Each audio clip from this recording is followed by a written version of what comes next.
ইন্টারনেটে যখন আমরা একটা ক্লিক করি ঠিক তার পরের মুহূর্তে আসলে কি হয়। আজ আমরা একটা ডেটা প্যাকেটের সেই আশ্চর্য যাত্রার গল্পটাই শুনব।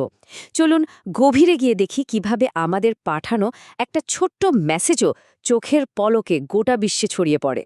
যখনই আমরা কোনো কিছু পাঠাই, সেটা একটা ইমেল হতে পারে বা একটা মেসেজ, পর্দার আড়ালে কিন্তু একটা বিশাল জটিল প্রক্রিয়া চলতে থাকে। আজ আমরা ঠিক সেই রহস্যটাই ভেদ করব, কিভাবে শুধু একটা ক্লিকেই আমাদের বার্তাটা বিশ্বের এক প্রান্ত থেকে আরেক প্রান্তে পৌঁছে যায়। কোনো ডেটা পাঠানোর একদম প্রথম শর্ত হল নেটওয়ার্কের মধ্যে থাকা সব ডিভাইসকে কিছু সাধারণ নিয়মকানুনের ব্যাপারে একমত হতে হবে। ব্যাপারটা ঠিক রাস্তায় গাড়ি চালানোর মতো। যেমন ট্রাফিক আইন না মানলে দুর্ঘটনা ঘটবেই, তেমনি ডিজিটাল জগতেও যোগাযোগের জন্য কিছু নির্দিষ্ট নিয়ম থাকা চাই। তো এই যে নিয়ম কানুনের কথা আমরা বলছি, এগুলোকেই টেকনিক্যালি বলা হয় প্রোটোকল।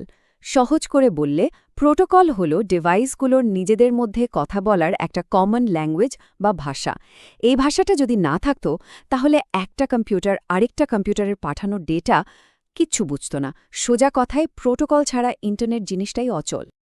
আচ্ছা, নিয়ম তো ঠিক হয়ে গেল, কিন্তু ডেটা ঠিক কিভাবে এক ডিভাইস থেকে আরেকটায় যায়? তথ্য প্রবাহের আসলে ৩টা মৌলিক পদ্ধতি আছে, আর মজার ব্যাপার হলো এগুলো আমাদের দৈনন্দিন জীবনের অনেক কিছুর সাথেই মিলে যায়। এই উদাহরণগুলো দেখলে বিষয়টা একদম জলের মতো পরিষ্কার হয়ে যাবে। দেখুন, সিমপ্লেক্স মোড হলো টেলিভিশনের মতো, যেখানে তথ্য শুধু একদিকেই আসে, আমরা শুধু দেখতে বা শুনতে পাই। হাফ ডুপ্লেক্স হলো ওয়াকি টকির মতো, যেখানে দুজনই কথা বলতে পারে কিন্তু একসাথে নয়, একজন যখন বলে অন্যজনকে তখন শুনতে হয়। আর ফুল ডুপ্লেক্স হলো আমাদের মোবাইল ফোন, যেখানে আমরা একসাথেই কথা বলতে আর শুনতে পারি। আমাদের ডেটা প্যাকেটটা এখন জানে যে কিভাবে যেতে হবে, কিন্তু প্রশ্ন হলো কার কাছে যেতে হবে।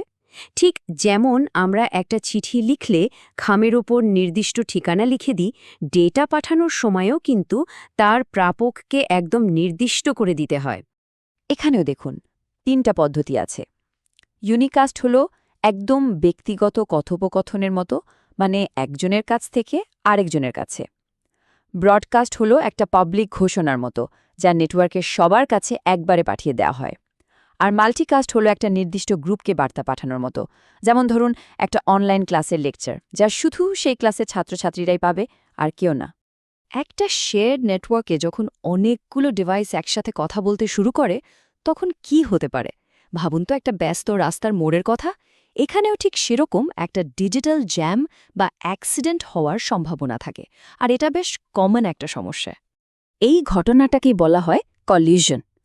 যখন একটা কলিশন হয়, তখন সব ডেটা একসাথে জট পাকিয়ে একটা গোলমেলে সিগন্যাল তৈরি করে, যেখান থেকে কোনো আসল তথ্যই আর উদ্ধার করা যায় না, মানে পুরো বার্তাটাই নষ্ট। এই সমস্যার কিন্তু দারুণ একটা সমাধান আছে, একটা প্রোটোকল, যেটাকে বলা হয় CSMA/CD। এর মূল আইডিয়াটা একদম সোজা, অনেকটা আমাদের সাধারণ ভদ্রতার মতো। কথা বলার আগে শোনো, মানে ডিভাইসটা ডেটা পাঠানোর আগে প্রথমে কান পেতে শোনে যে চ্যানেলটা বা লাইনটা খালি আছে কি না। যদি দেখে সব ক্লিয়ার, ব্যাস পাঠিয়ে দেয়। কিন্তু যদি কোনো কারণে ধাক্কায় লেগেই যায়, মানে কলিশন হয়, তখন ওটার সঙ্গে সঙ্গে থেমে যায়। তারপর একটা র্যান্ডম সময়, মানে এলোমেলো একটা সময় পর্যন্ত অপেক্ষা করে, তারপর আবার চেষ্টা করে। এই যে র্যান্ডম সময় অপেক্ষা করা, এটাই হলো আসল কৌশল, কারণ এর ফলে ডিভাইসগুলো আর একই সময়ে কথা বলা শুরু করতে পারে না। সত্যি দারুণ একটা সিস্টেম, তাই না? আমাদের প্যাকেটে যাত্রা প্রায় অর্ধেকটা হয়ে গেছে, কিন্তু কোটি কোটি ডিভাইসের এই বিশাল সমুদ্রে সঠিক ডিভাইসটাকে খুঁজে বের করতে হলে তার একটা নির্দিষ্ট ঠিকানা তো লাগবেই। ঠিক যেমন চিঠি পাঠানোর জন্য আমাদের বাড়ির একটা পাকা ঠিকানা লাগে, ইন্টারনেট জগতে প্রত্যেকটা ডিভাইসের আসলে দুটো করে পরিচয় বা ঠিকানা থাকে। একটা হলো তার লোকাল বা স্থানীয় ঠিকানা, যা শুধু তার নিজের নেটওয়ার্কের মধ্যেই কাজ করে, আর অন্যটা হলো তার গ্লোবাল বা বিশ্বজনীন ঠিকানা, যেটা দিয়ে তাকে পুরো ইন্টারনেট জুড়েই খুঁজে পাওয়া সম্ভব। এই যে স্থানীয় ঠিকানা, এটাই হলো ম্যাক অ্যাড্রেস। এটা ডিভাইসের হার্ডওয়্যারের সাথে একদম বিল্ট ইন থাকে, অনেকটা মানুষের আঙুলের ছাপের মতো ইউনিক।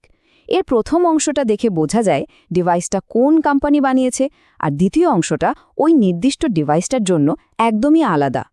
লোকাল নেটওয়ার্কের মধ্যে যোগাযোগের জন্য তো ম্যাক অ্যাড্রেস থাকলো, কিন্তু প্যাকেটটা যখন নিজের গণ্ডি পেরিয়ে বাইরের দুনিয়ায় মানে বিশাল ইন্টারনেটে পাড়ি দেয়, তখন তার দরকার হয় একটা আইপি অ্যাড্রেসের।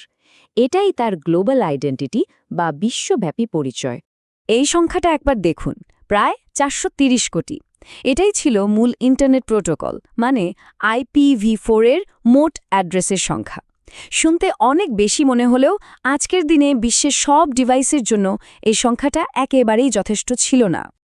আর ঠিক এই সমস্যার সমাধান করতেই আসলো IPv6। পার্থক্যটা কোথায়? আচ্ছা, যেখানে IPv4 ছিল মাত্র 32 বিটের একটা অ্যাড্রেস, সেখানে IPv6 হলো 128 বিটের। মানে অ্যাড্রেসের জায়গাটা বিশাল বেড়ে গেল।